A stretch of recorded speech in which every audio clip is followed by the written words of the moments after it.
ना मुझे ना प्रेम से बोलो मैया भवानी सच्चे दरबार शंकर भगवान की जय। आई कथा हम कहे जातनी हमरा चैनल के गौरी के शिव धाम रंजू देवी लाइव सब्सक्राइब करब लो, कमेंट में लिखब लो हर हर महादेव। सुनी लो हमार कथा। भीम के माता कुंती जी कहली, ये बाबू सब केहू जाता तीर्थ धाम करे, तू जैत। कहले कि ये माता हम का जाए तीर्थ धाम करे, हमार तो खुदे हाथी के 16 गो बल बा, हम काहे के जाइब। कहली कि ना बाबू केतनो होई न, लेकिन तारा तीर्थ धाम करे जाए के पड़ी, भक्ति भजन करे के पड़ी।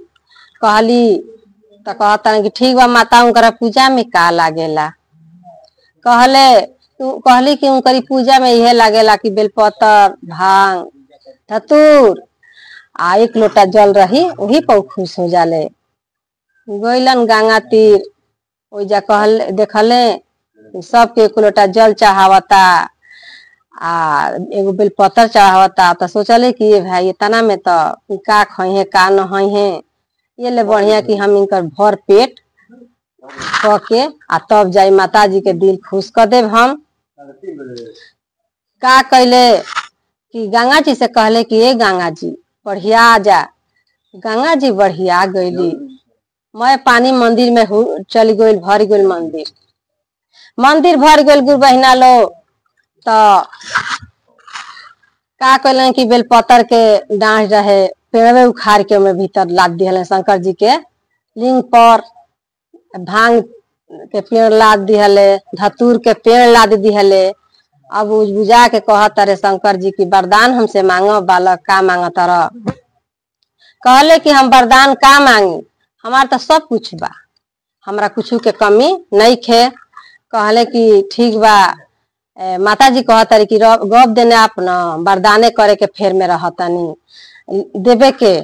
ऐसा बात बा कि परीक्षा इनका से औरी ली। माता जी कहली कि शंकर जी से कि परीक्षा एक बार और ले लिहल जाए इनकरा से, तो वरदान दिहल जाई। तो का भइल कि कहली कि हम बन जातानी गाय आ तू रौरा बन जाई बाघ, बाघ बन जा।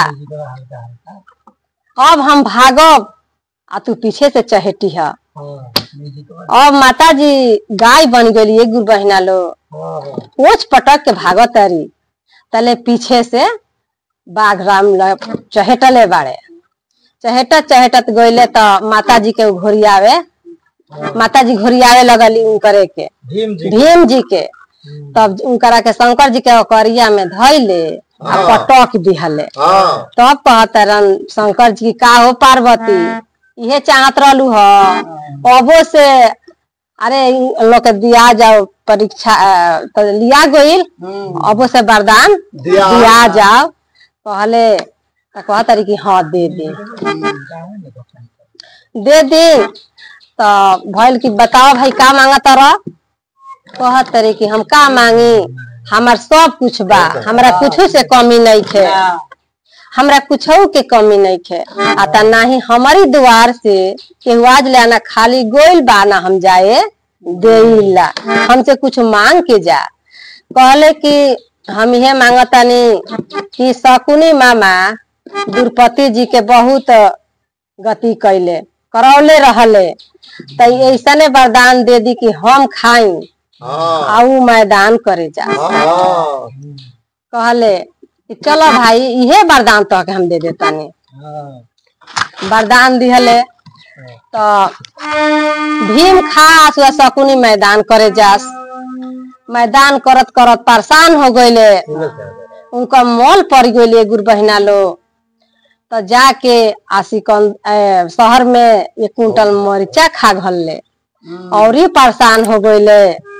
तले सिलवट लोढ़ा रहे तो लोहू के घोटी घलले।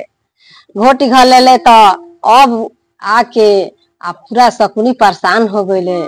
कहत रे कि ए बाबू हमरा के तू बचा ल, ऐसा गलती अब हम ना करब। कहले कि आ गोला लाइन पर ना, ऐसा गलती आज के बाद से नत करिह, तब हम तारा के माफ करब। एक बार बोलिए शंकर भगवान की जय, माता पार्वती की जय।